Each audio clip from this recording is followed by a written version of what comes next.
We both know when the weekdays come around is when I feel like I'm safe and sound. Why does it have to be that way? Every single day I feel this way. Bro, my shit ice cold, Trey Young.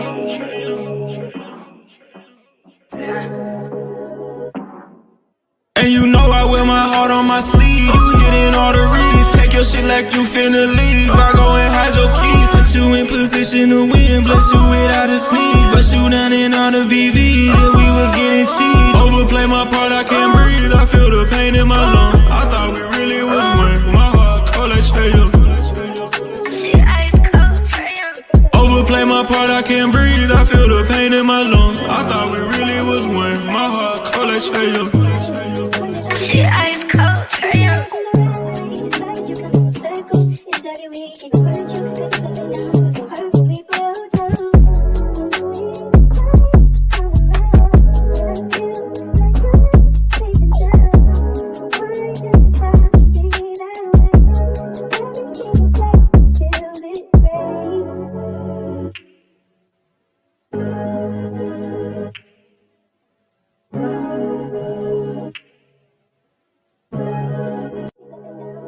We both know when the weekdays come around is when I feel like I'm safe and sound. Why does it have to be that way?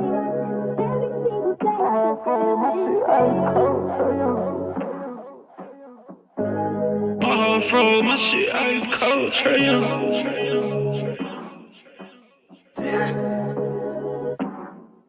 And you know I wear my heart on my sleeve. You hitting all the reads. Pack your shit like you finna leave. I go and hide your keys. Put you in position to win. Bless you without a sneeze. Bust you down in all the VV. Yeah, we was getting cheese. Overplay my part, I can't breathe. I feel the pain in my lungs. I thought we really was one. My heart cold like Trey Young.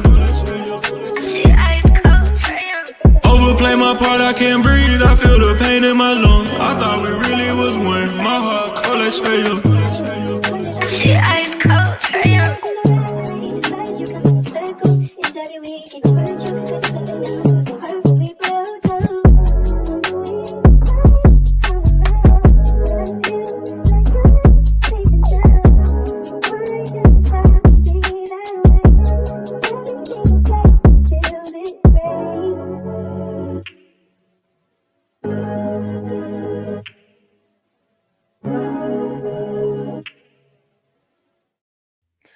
What's good, family? It's your boy Demar here, man. We Talk Hawks TV, We Talk Hawks Daily. Here to do a quick morning show, man. Want to talk about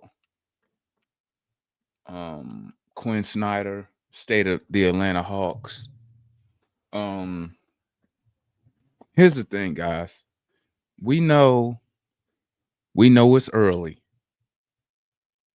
We know it's early. We know it's 82 games in the NBA season. Okay? Before anybody come up here and say, Damon, it's early. Be patient. Y'all overreacting. So let me go ahead and get that out the way early. Okay? We are 1-3. Okay, we've played 4 games. So we have 78 more games to go to right the ship, right? But for me as a diehard Atlanta Hawks fan, I've seen this routine play out time and time over and over again and again and again, to where, where we have players with talent.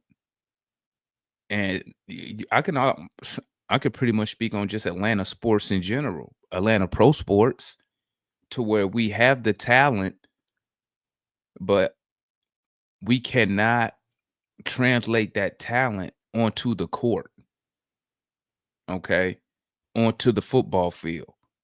We have talent, okay? So I know people like to say the Hawks, the Falcons, we don't have talent. Well, we don't have enough. We have talent. Now, the question should be, is the talent being utilized properly? What's good, Spicy Rice? What's good, White Mike? Salute. Salute. Just doing the morning show, family. We can't sit here and act like this team does not have talent. Okay. So at 1-3, and when we look at these losses, I'm trying to sign into my StatMuse real quick. When we have we get these losses, right? Here's my thing. All we have to do is just go back and sit and just look and see what do our losses have in common, right? What I can say, and salute to everybody who be hanging out with me doing the watch alongs. While I look at this, okay. Let me share the screen with y'all. Now y'all know. Good morning, everybody who tapping in. Good morning.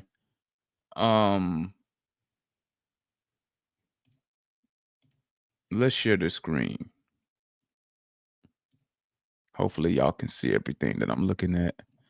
And you know, I'm not going to take up too much of y'all time, man. But when we look at these losses, right? Let's look at the losses that we have. Okay. The problem, just on the surface, just looking at what I'm showing you right here. What I'm showing you right here on what's this? Let me close this. Just look at this right here. Let's just go by what we see right here, gang. Okay. Nothing else. Just lost at Chicago, 123-128. Lost Oklahoma City, 100-117.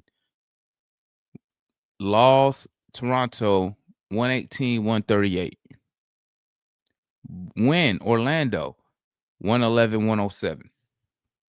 So just on the surface, the first thing that should stand out to everybody is the amount of points that the Hawks have given up in the first 3 games.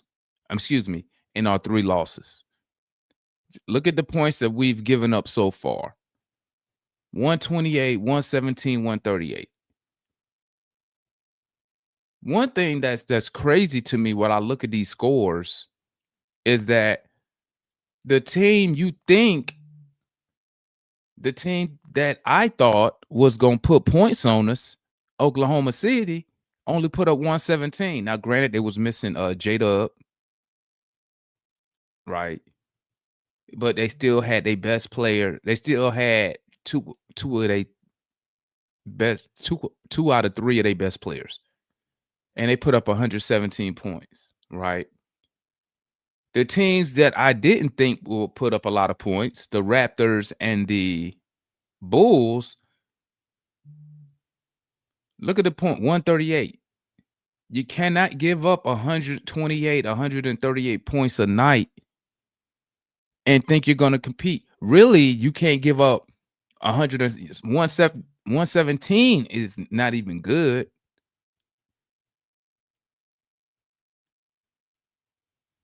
So when people come and when I read the chat and when I'm doing a watch along and reading the chat and there, I'm listening to people on the post game live. I'm listening to people on X and they say, "Hey, it's only this amount. We only played 4 games." Don't panic. Don't you overreacting, blah, blah, blah. I'm overreacting. Well, I'm not overreacting. I think I'm reacting normally, as a normal fan should. When you see that the team that you support last year gave up 119 points a game. And now with the additions of the additions of Porzingis, you're still giving up almost, what's that? 128, 117, 107. What is that per game? Let me do some quick math. Where my calculator at? Let's look here. So 128, 117, 107. 130.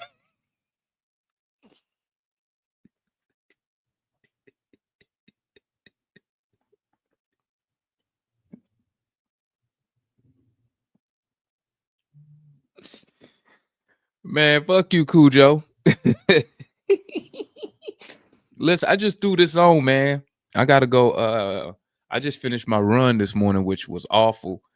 So I just threw this jersey on real quick, man. It's just my running shirt. He said I'm dressing like Kool-Aid.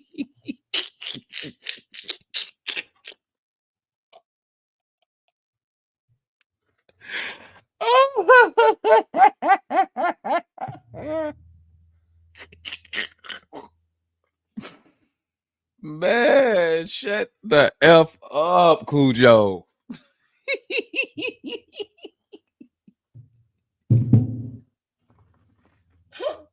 Hold up, man. I can't be. Hold up, man. Hold up, bro. Hold up, man. I just have my running shirt on, man. Hold up.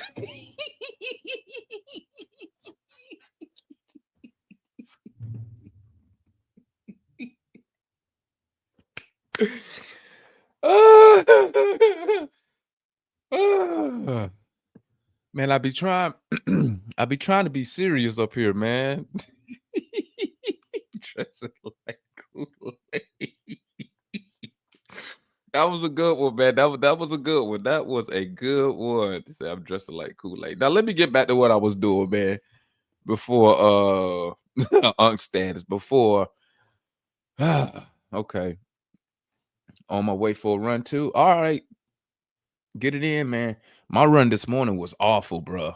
Like the Hawks, they messed up my run this morning. I'm probably gonna have to go back out here later on in the afternoon and redo it. Okay, 128, 117, 107, 138. We've given up 490 points. Damn. Divided by 4. Bro, we giving up 100. Y'all see this? That's how many points we giving up in the first 4 games. 122 and a half points per game.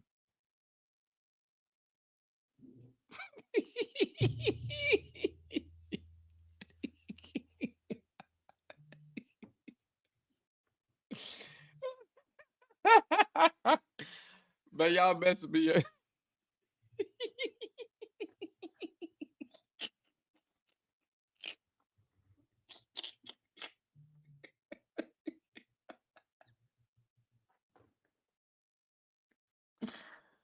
Oh man. Woo. Man, y'all tripping, man. A robe with the tank top on.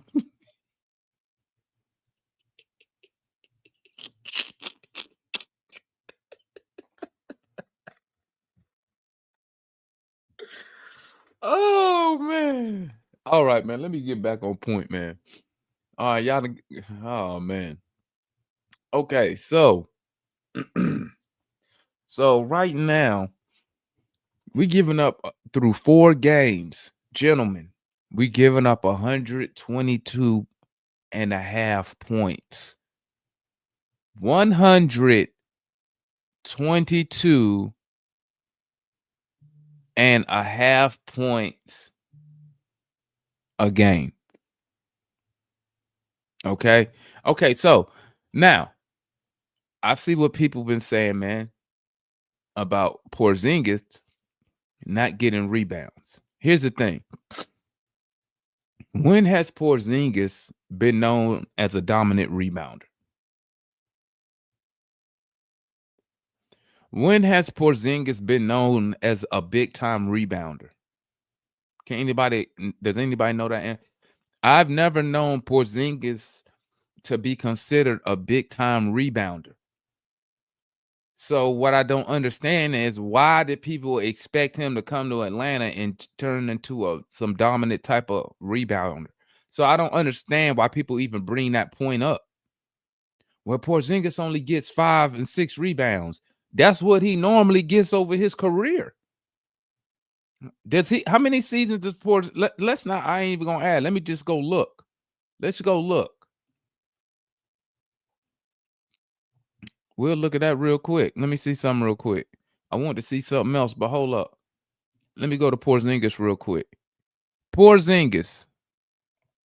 He averaging 23 and a half, 4.5 rebounds, 2 assists, 53% from three, 55% from the field. Okay. His career numbers is 19.7, 7.7, 1 assist. So he's never been a dominant rebounder. He's never been a dominant rebounder. So what I'm trying to figure out is, why did fans think that Porzingis was going to come here and grab all these double doubles or something?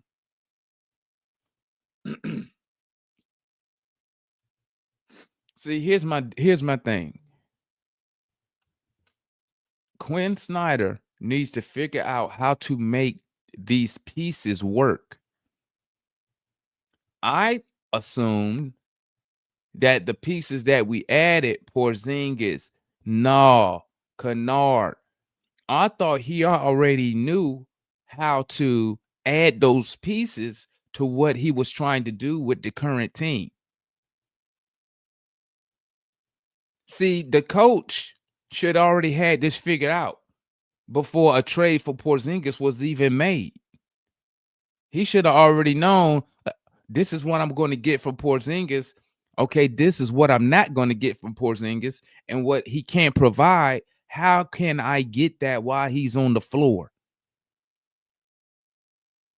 I mean, offensively, on the offensive side of the ball,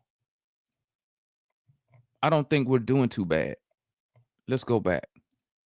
I just wanted to look at Porzingis. Porzingis is hooping right now. So this is us right now. Look at these numbers right now. This is us. Just look at the numbers. You're 22nd in points given. We 22nd so far. Right where we're always at. We're always in this area. 22nd. Rebounding. You're giving up 50 rebounds. You're giving up 50 total rebounds. Look at that. A game. You're giving up 50 rebounds a game. You're only grabbing 39. So through 4 games, we are negative. What is that? 19? How you negative 19 on the glass? Through 4 games. That's a problem. That's a problem right here, because we know these rebounds lead to second chance opportunities for the other team. We know those rebounds that the other team gets limits us to 1 opportunity on the offensive end. Look at the numbers. It's ridiculous. We shooting 50% from the field, but we're 28th in field goal attempts made. You're at the bottom. Excuse me. I'm sorry. We allow teams to make 45 shots from the field. We allow teams to shoot 50% from the field, 27, 28, 22nd, 28, 22nd. Look at this. Some people will come up here and say, or be on X or wherever, and say, look at the Hawks 3-point defense. They're defending so well. We're 5th. We're holding teams to 11 three-pointers made. We're top 10 in 3-point attempts given up. Teams are shooting 33% from 3 against us. This is amazing. But these numbers right here, the 3-point numbers, they lying to you. These numbers right here in the green is a lie. The only reason these 3 right here are green is because teams know why shoot the 3 when Quinn plays Porzingis or double O. The first thing they do is what? Come right over here and attack the paint. 28. This is where these attempts come from. Matter of fact, let me see. Let's pull this up. 2025, 2026 NBA points in the paint. Hold on, I'll get it from NBA.com. Hold up. I'll get it from NBA.com. Hold up. Let me go to NBA.com. But as I'm showing y'all this, people will come up here and tell me, oh, no, Damon, the coach not the problem. That's what they'll come up here and tell me. That's what they'll tell me on Twitter. The coach not the problem, Damon. Quinn Snyder's this. He's that. Okay. Okay, cool. Shooting by zone, scoring. I'm just over here looking at some team stats. Points per game, rebounds per game, assists per game. Field goal percentage, free throw percentage. Advanced offensive rating, defensive rating. What is our defensive rating? Let me look. What is our defensive rating? I know we at the bottom. 118? Bruh, our offensive rating is 108. We're almost minus 10. Do y'all see this? Let me pull it up I'll pull it up on StatMuse. Hold up. I'll pull it up right here so y'all can see. That's insane. Look at this. Where'd it go? Where did it go?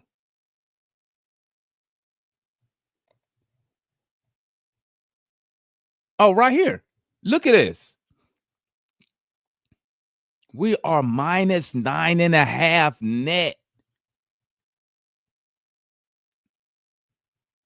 We score 113 points, but you give up 122 points.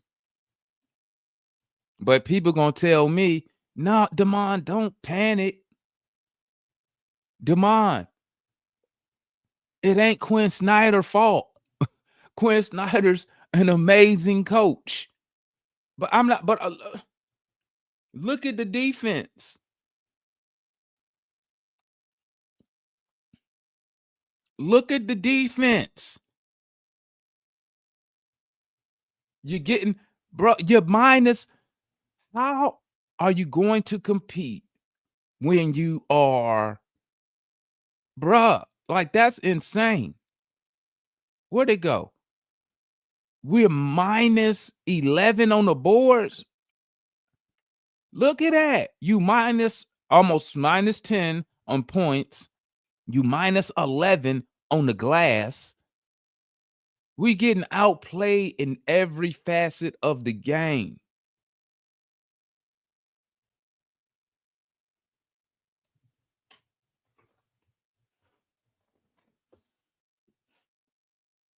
Like, this is crazy. This is crazy. And like I told y'all,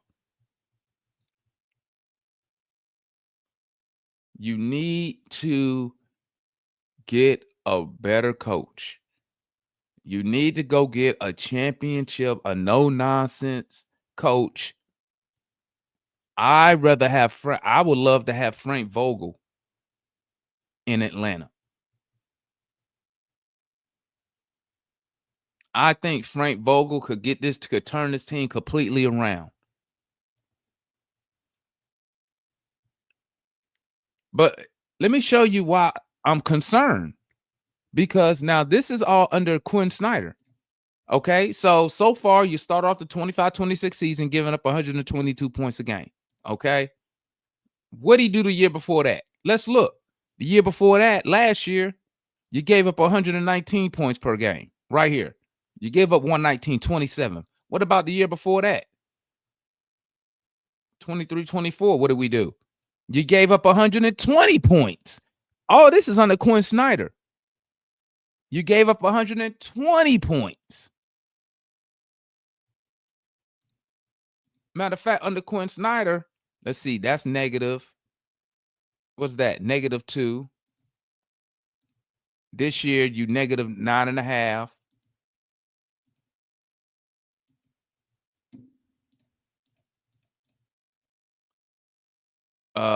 Last year you was -1. Insane. This is insanity. 23-24, you give up 120 points. 22-23, 118. Okay. And 22-23, correct me if I'm wrong, that's when Quinn Snyder took over, when him and Nate.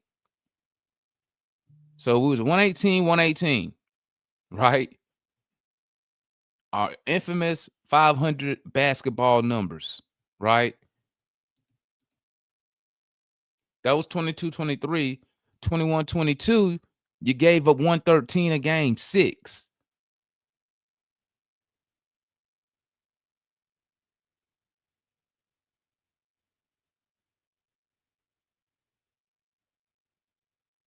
You see that?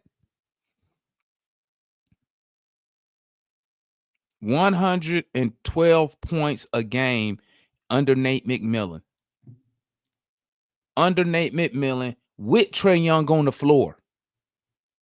I say again, with Trae Young on the floor, you gave up 113. If we gave up 113 per game, we'd be undefeated. We will be undefeated. 500 at worst.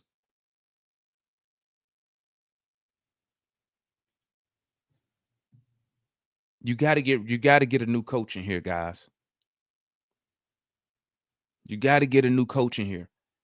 And the reason why I'm showing you this 113 is to show that with Trae Young on the floor, you don't have to give up 102. This is what, 6 points less per game with Trae Young on the floor. With a heavy pick and roll offense. And you only gave up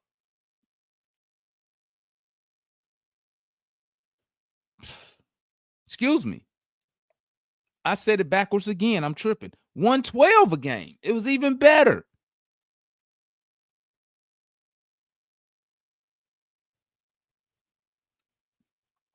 My bad. I said it backwards. I'm tripping this morning. We gave up 112 points with Trae Young on the floor.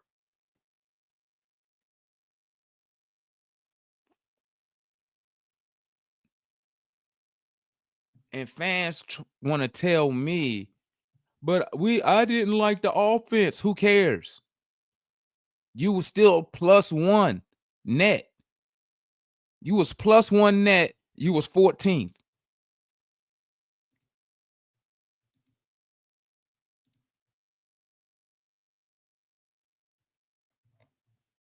Like, I mean, negative. You've been negative ever since Quinn Snyder been in charge. Negative overall. You're getting out rebounded. Let's look at this. Look at this. Look at this, gang. Oh, that's last year. My bad. Let's look. So the Toronto game, third quarter, very first game of the season. Here comes, you're playing tough basketball in the first half. We 36 to 34. You go into the half and you down what? 2? You down 6 at the half. That's it. Third quarter comes, 45 points given up. 45 points given up in this third quarter here.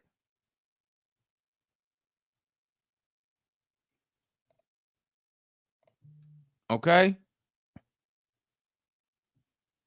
I'm just saying. They only took 25 attempts from 3. That's it. Just 25 attempts.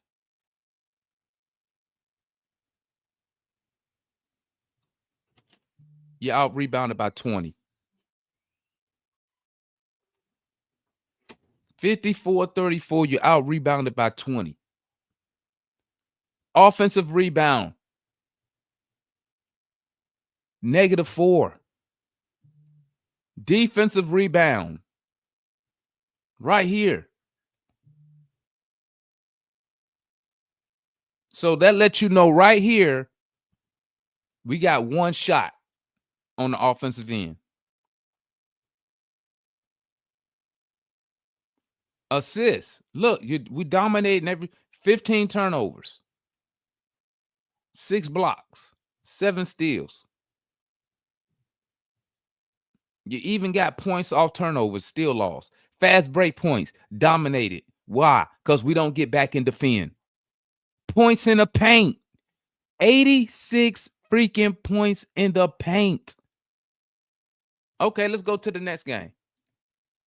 Y'all let me know when this is not bad coaching. Let me know when this is not bad coaching. Let's go to the next game. Okay. Let's check out the next game. That was game 1. Oops. That's game 1. Okay, let's go. We won this game. So let's see. What did we do good in this game that we won? That we beat the Orlando Magic, who I thought was going to beat us. Okay. 25.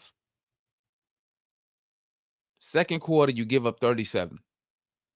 Okay.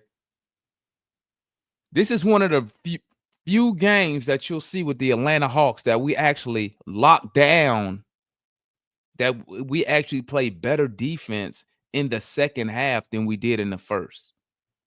They scored 37 in the second, and then in the second quarter, in the whole second half, they only scored 46.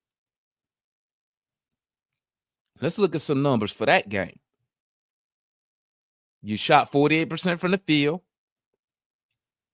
Still awful from 3. How many times have I been up here and said, we are not a good 3-point shooting team? Look, we won the game and your shot still was 8 for 29 from 3. And then you wonder why I'm mad when I see Luke Kennard out there like he a point guard. Like he Austin Reeves or something. He a 40% 3. He need to be shooting threes, not handling and distributing the ball. 27% from 3. I told y'all we're not a good 3-point shooting team. Free throws, 21 for 28, decent. Rebounding. You won the game. We still got out rebounded. -5 on the boards. -3 on the offensive glass. -2 on the defensive glass. Luckily, they had 22 turnovers. And we got them points off of turnovers. We won the fast break points. We didn't give up a ton of fast break points.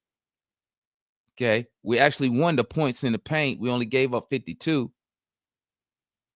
Still, You still lost the second chance points battle. That number right here has to be low. I would like to see this number 15. That's what I would like to see it at. That's a good sign of a good defensive team. Second chance point 15. Keep it low. Okay. Let's go to the next game. Okay. So we go and play OKC, which I thought that was a winnable game. But what happens? Here you go. What DMX say? Here we go again. 31-26. I'm right here like, oh, we good. 29-29. You go into the half against the defending champs, and you down 5 at the half. You only down 5 at the half. Come out in the third, you give up almost 40 in the third. Again. You come out and you give up almost 40 points in the third quarter again. So in 3 games, you done you're averaging 40, the teams are scoring 40 points on us in this third quarter. On the average. The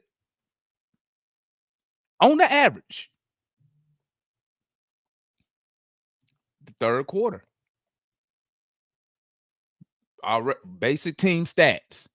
Okay.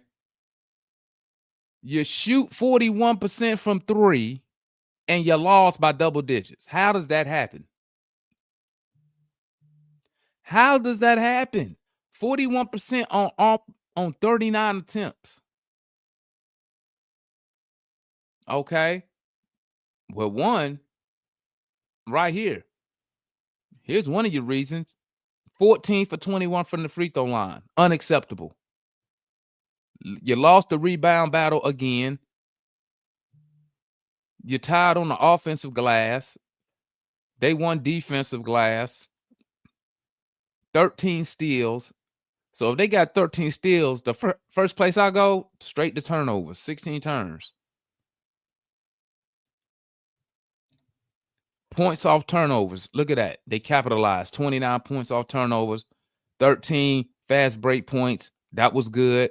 Points in the paint, 50. Second chance points, 30. 30 second chance points. And I bet you a majority of that stuff came in the third quarter where they put up 39. Offense sputtering, 26, 29, 25, 24. Let me know when the coach has nothing to do with this, according to some of y'all. Okay, so we lose to the champs. Go to Chicago, right? Go to Chicago. What happens? 35-27 after 1. 35-27 after 1. Okay. Then the offense sputters. When you give up 30, which to me 30 points in a quarter in today's NBA to me is not bad. I like to say 30 and less is a good quarter. So you gave up 30. So that's 57 points at the half. Not bad. 57 points in a half. Not bad in today's NBA.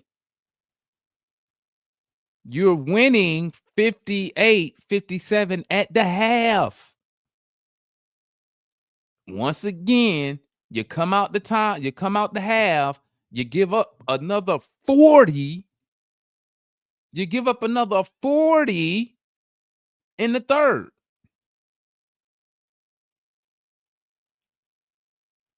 So in 4 games in the third quarter, 3 of the quarters, you've given up 40 points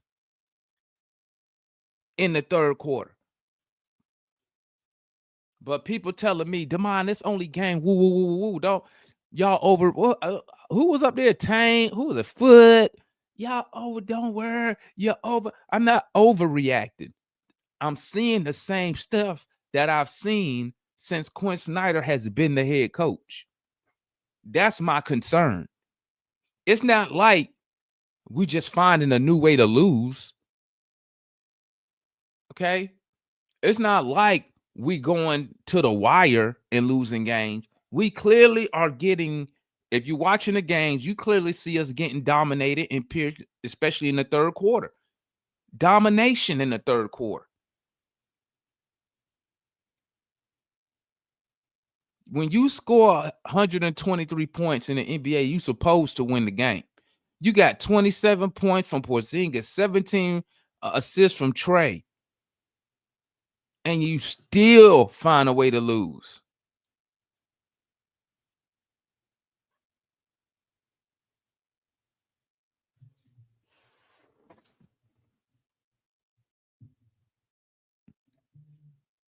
Guys, I'm telling you, the coach is a problem. The coach is a problem. Okay? Why Zach got 20 minutes last night? 2 points, plus 13. I mean, that's not bad. He was plus 13 in 20 minutes.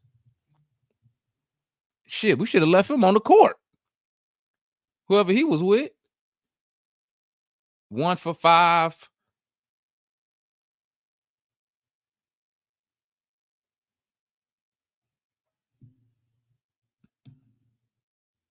I don't know why this guy getting 21 minutes, bro. Vic Krejci, no, not playing. Asa Newell not playing.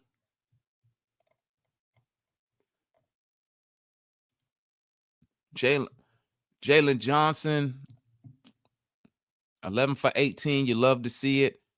He's scared, but he's scared to shoot the three. How many times did we see Jalen Johnson right there at the three-point line, and he's scared to shoot the ball? Shoot it.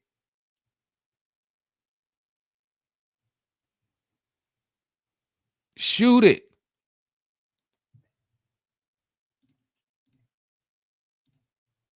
Awful start to the season from 3 for the Hawks.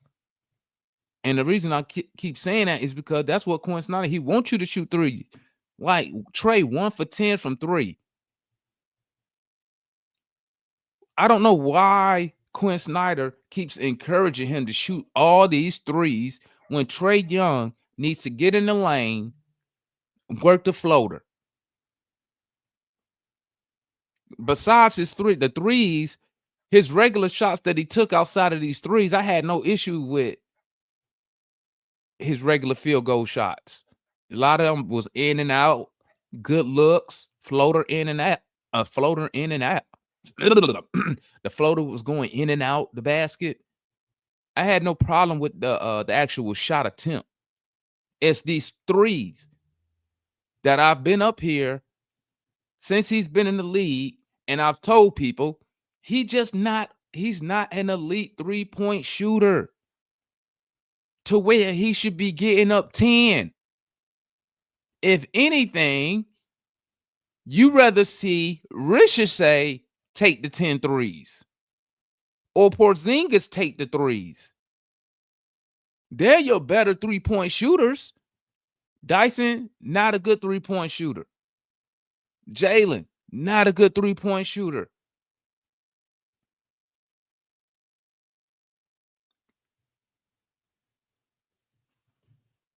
Like, I don't understand.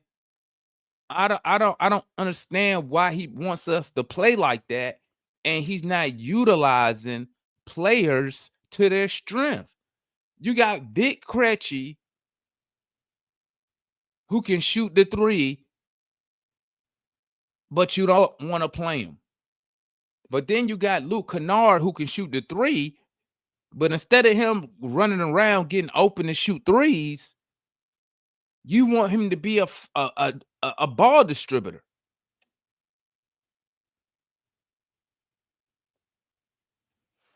Like I don't understand what Quinn Snyder, I don't understand what he's trying to do.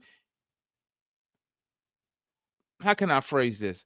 I don't understand the players' roles on the team and what he wants them to do. I don't understand it. Trae Young shooting 10 threes, in my opinion, is not playing to Trae Young's strength on the court. Dyson Daniels, you can't be out on the floor for 34 minutes and walk away with 2 freaking points, my boy. You can't be on the floor for 34 minutes and walk off there with 2 points. And then on the other end, getting cooked by Giddey.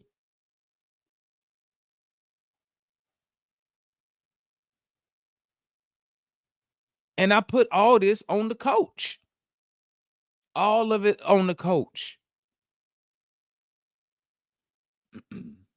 Because, like I tell y'all, we come up here and we point out things as fans that we see that we think that needs to be fixed, but the coach not gonna do nothing.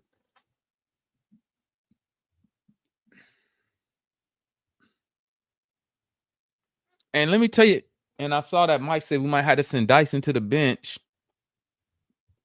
Gabriel said can't send him to the bench. That's insane. Defense look crazy. Okay, let's get that. I'm glad you said that, Gabriel. Let me say something real quick. Oh, okay. Dyson Daniels' defense, in the grand scheme of things, doesn't do nothing for us.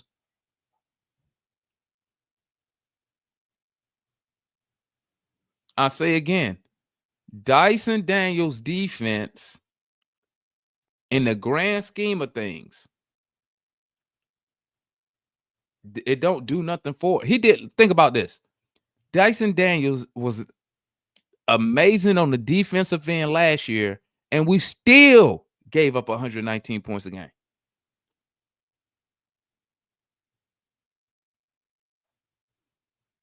Still gave up 119 points a game. So what Quinn Snyder needs to do, that I've been screaming for, he needs to run double bigs. That's the first thing he needs to do. He need to run double big. So you have, my starting lineup will be something like Trae, Jalen, KP, Zach, and Mo. That will be my starting lineup.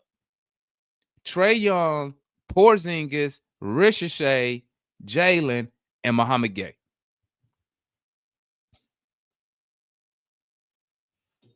That's my starting 5 right there. Because Dyson Daniels, at this point, he not giving me nothing. Which it's not a problem right now. It's not a problem, right? It's nothing to panic over. It's nothing to say. We shouldn't have re-signed him. Is right now he's struggling. He just needs to find his offense. He just needs to find his offense. First of all, he needs to find some confidence. Because if I was the coach, if I was the head coach, what every day after Dyson will only do 3 things at practice. 3. And he would do it every day. Shoot the 3 every day. Okay. Dribble the basketball every day. Okay. And practice finishing at the rim every day. I don't need him to practice. He ain't gonna practice no sets. He ain't gonna practice no plays. None of that. Get over there. Practice driving to the basket, going up, dunking the basketball. That's all I would have him do. Because you can look at his face last night and see the lack of confidence in his offensive game. Jalen Johnson at practice, shoot threes. You don't got to practice nothing else. You don't have to practice nothing else. Just get over there for the next 2 hours, 3 hours for practice. You just shooting threes. Okay. With Trae Young on that defensive side, bruh, he gonna work on some feet. He need to move his feet. Okay. Because here's the thing. I believe, I don't know this for a fact, that's just my opinion. I believe Quinn Snyder tells Trae Young just to filter your man to the help. That's what I think. Instead of telling him, hey, guard your guy, stay in front of your guy. I don't care if he score, stay in front of him. Make it hard. Ain't no help coming. Nobody coming to help you. Only time you getting some help is on screens. Besides that, I expect you to come off that screen and get back on your guy. That's what I would tell Trae Young. There's no help coming to help.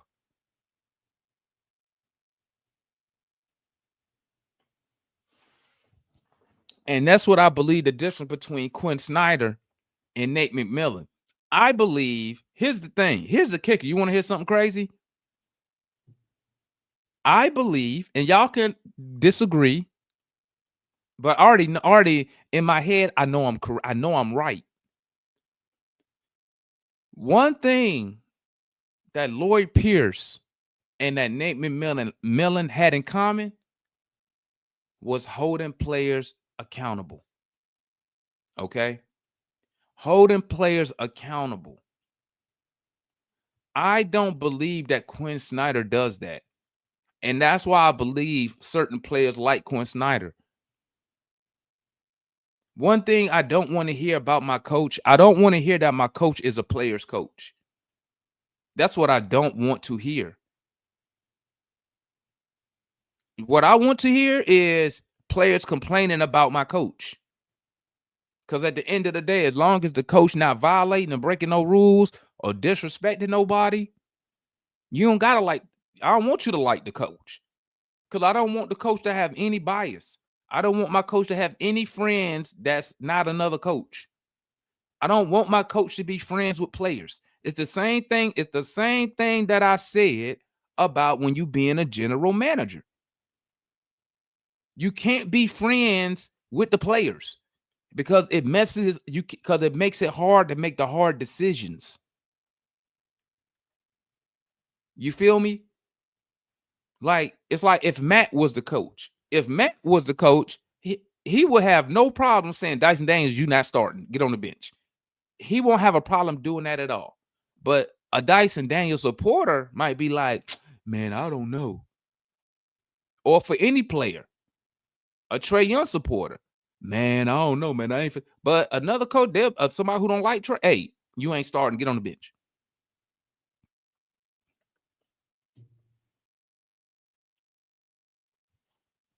That's why we need to go get Vogel. And that's why I always say, and this is what I always say. Every time I mention Nate McMillan, okay, you know what fans tell me when I bring up Nate McMillan? They only tell me two things. They tell me two things. They'll either say this. He didn't play Jalen Johnson.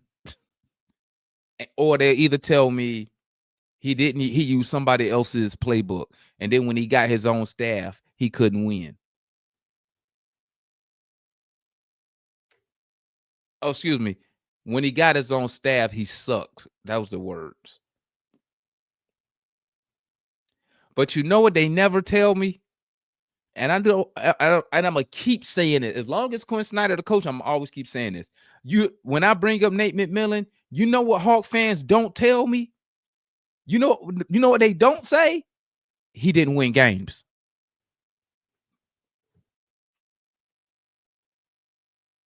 They never tell me that. They never say Nate McMillan did not win games as the coach of the Hawks. They never say that. They'll say everything else, but they don't say he didn't win.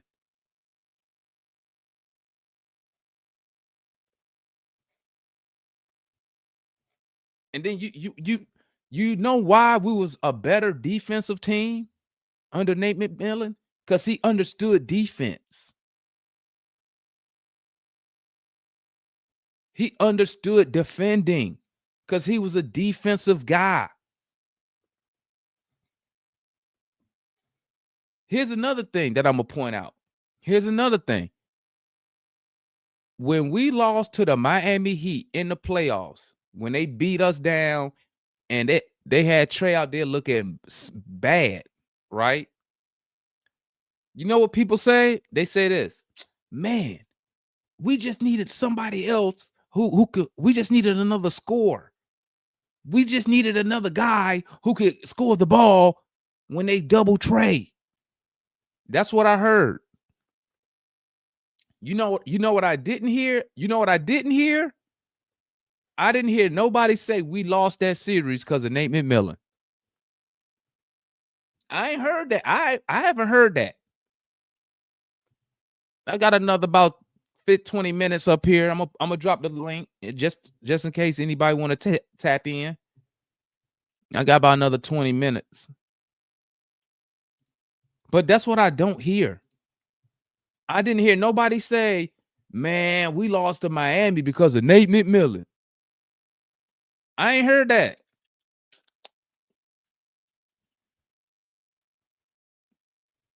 He got you. Here's the thing. And this is why I always refer. And that's why my bad, Cujo. Hold up. My bad, Cujo. Demond on stream. Shout out my boy Cujo, man. He said Demond on stream like Kool-Aid. So we trading for Giannis to save us? No, we're not going to get Giannis, man. That ain't gonna happen. But once again, I didn't hear one fan say we lost that playoff series because of Nate McMillan.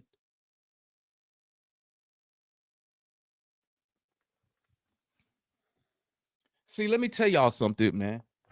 Let me tell y'all something. Believe it or not, people perform better, right? Most people will perform better when you know you got stuff on the line.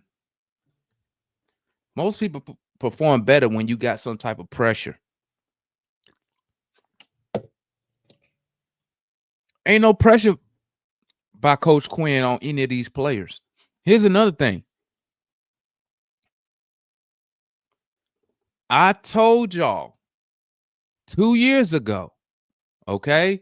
2 years ago, when Trey got hurt and Murray was running the team, I told y'all, I said, hey, man, this dude, Quinn Snyder, coaches different when he doesn't have Trey Young or other star players. He actually coaches. Shout out my boy Cujo. We lost that playoff series because of Nate McMillan, John Collins, DeJounte Murray. Nope, not true. Not true, Cujo. John Collins was hurt. If you remember, John Collins wasn't even supposed to play in the Miami series. He only played because Clint Capella got hurt and we had no bigs. So John tried to come back early with his messed up finger. If y'all remember, JC was not even supposed to play. And we didn't have DeJounte, and then we didn't even have DeJounte Murray. We didn't have DeJounte Murray for the we didn't have DeJounte Murray for Miami series. We got DeJounte Murray that following summer.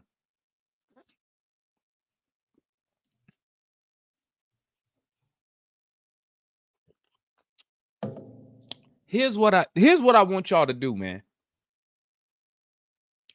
If you go back and you look, oh my bad, I didn't even put the link.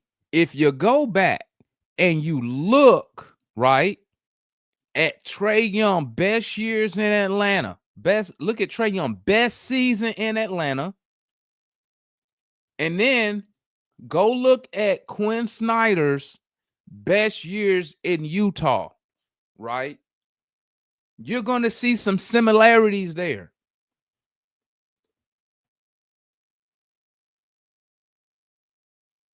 Oh, okay, Cujo. You was being sarcastic. I feel you. I feel you. You're going to see some similarities there.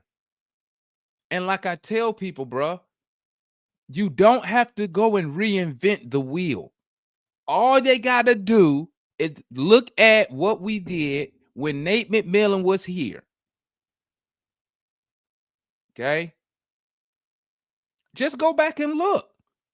Then go look and see what Quinn Snyder did in Utah. Dominant, elite defending big man. That's one.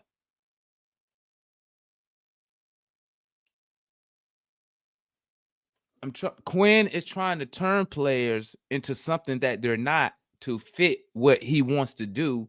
Instead of coaching and putting the players in the position for them to succeed according to what they're good at.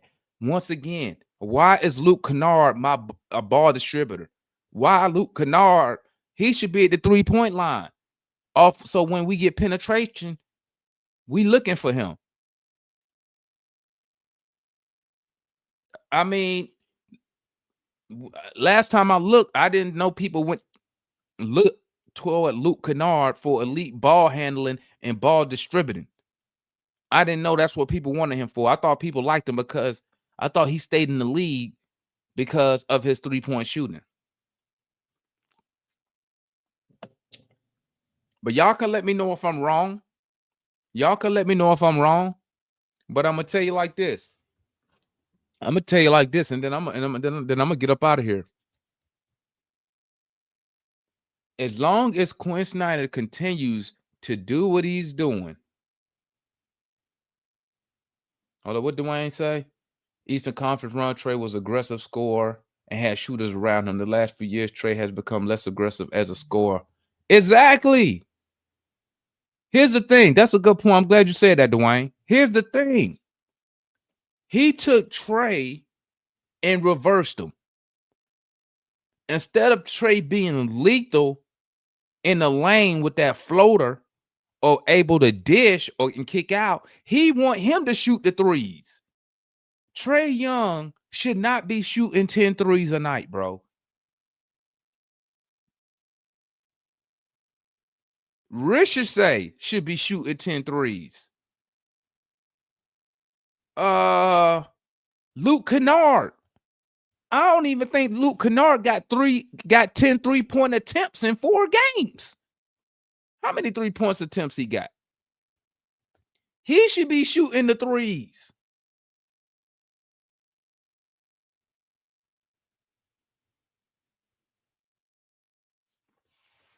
You gotta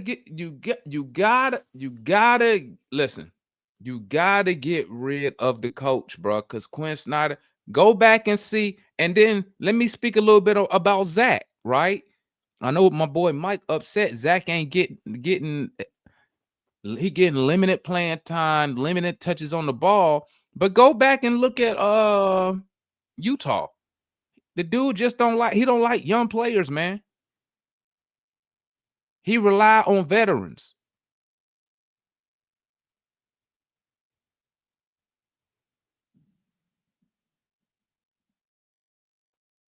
I'm just saying, man. And somebody need to explain to me. Somebody need to explain to me why is Keaton Wallace getting more minutes than Vic Krejci?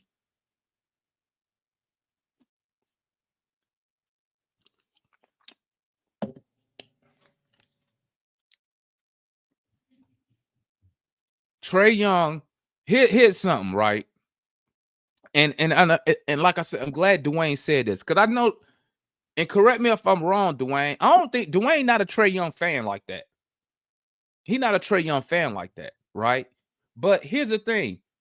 We can agree that under Nate McMillan, he was aggressive. Why? Playing off the pick and roll with a legitimate big man.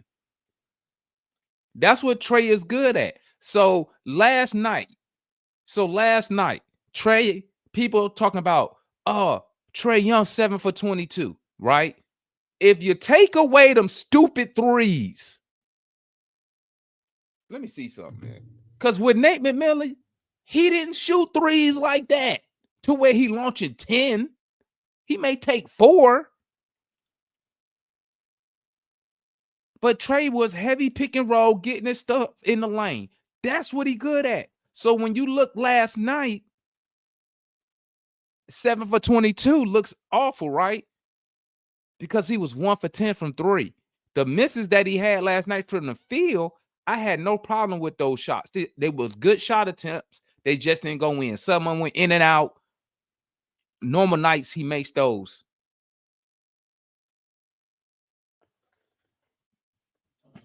You gotta move off this coach, man. You gotta move off this coach. And until you move off this coach, or this coach adjusts his style to the talent that's on the floor that's available, this is the type of stuff we're gonna have. You're getting dominated on the boards. And how many minutes did Moji play? 10 minutes. Look at that. You getting killed on the glass, and you got this guy right here who's giving you good performances 10 minutes, right? 10 minutes. He was a +8. And he was 2 for 3 from the field. And you only got 10 minutes. Asa Newell just had a double-double the night before. He just had a double-double. He just had a double-double. And then he get a DMP. Why you getting killed on the boards? And here's the last thing I'm going to say before I get up out of here, man. I see Sanchez talking about Trae. Here's the thing. Trae Young, right? Trae Young does not have to be your best player. Okay?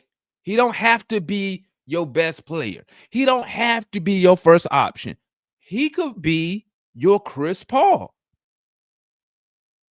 He could be your Chris Paul. Right? Because we've seen the Hawks play with Trae Young on the bench this year, and it don't look good.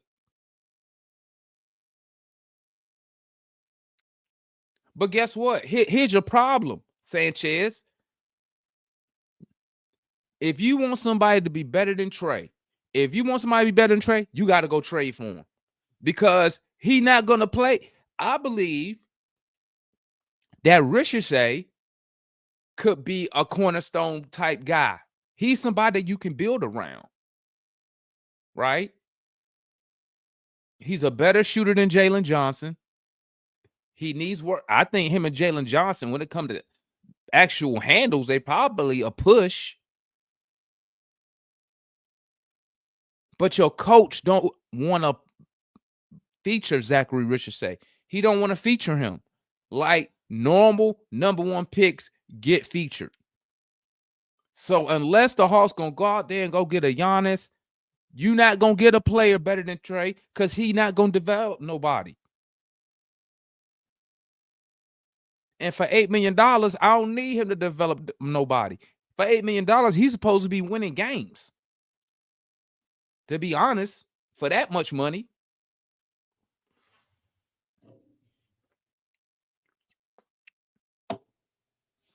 But this is what happens when you get a coach. All the players love. He's a player coach. That's the worst thing to have.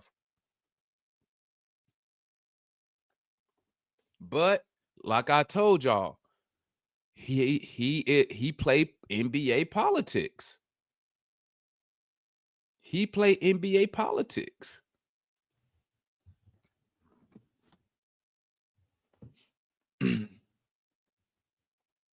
Because I don't have a problem doing what we did last night offensively. Starting off, going through Porzingis. I don't have a problem with going through Porzingis. You know why I don't?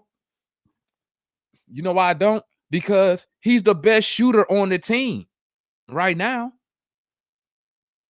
Maybe Zach could probably give him a run for his money. Porzingis, your best shooter. Last night, he 11 for 17 last night. And he's shooting J's. He's shooting jumpers. He 3 for 6 from 3. I don't have a problem playing through him. Your problem is we can't defend. That's your problem. And that's why I went back to show you that with Trae Young on the floor, we can defend.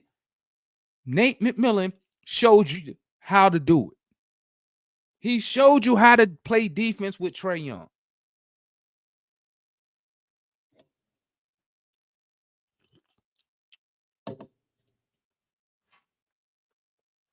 So, I mean, y'all can keep on with all these agendas, but I'm telling you right now, and until we get another coach, okay? Until we get another coach, or this coach decides to coach to win games and not coach play these politics and making sure certain players getting minutes. Like how you get a guy who get a double-double and then the next game he get a DNP. How? You need athletes on the floor to get these rebounds. We don't have the firepower to offset this bad rebounding because you're taking one of our elite three-point shooters and making him a ball handler.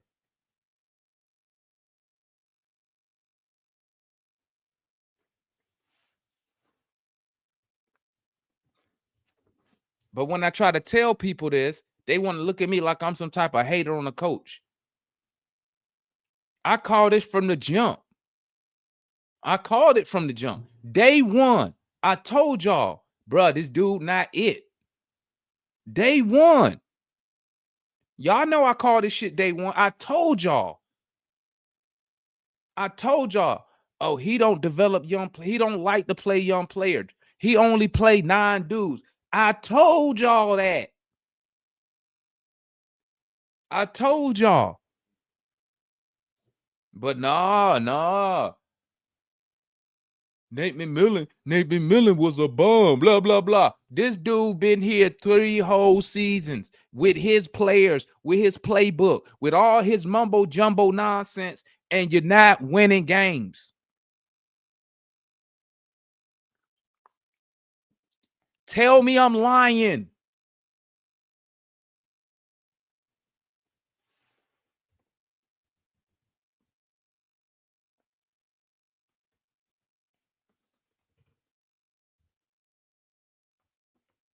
Tell me I'm lying. This dude's supposed to be this offensive mastermind, but he don't win games. That's what I don't understand about fans.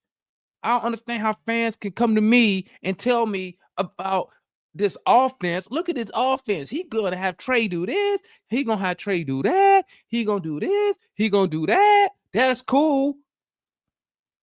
But then turn right around and you're giving up 122.5 points a game.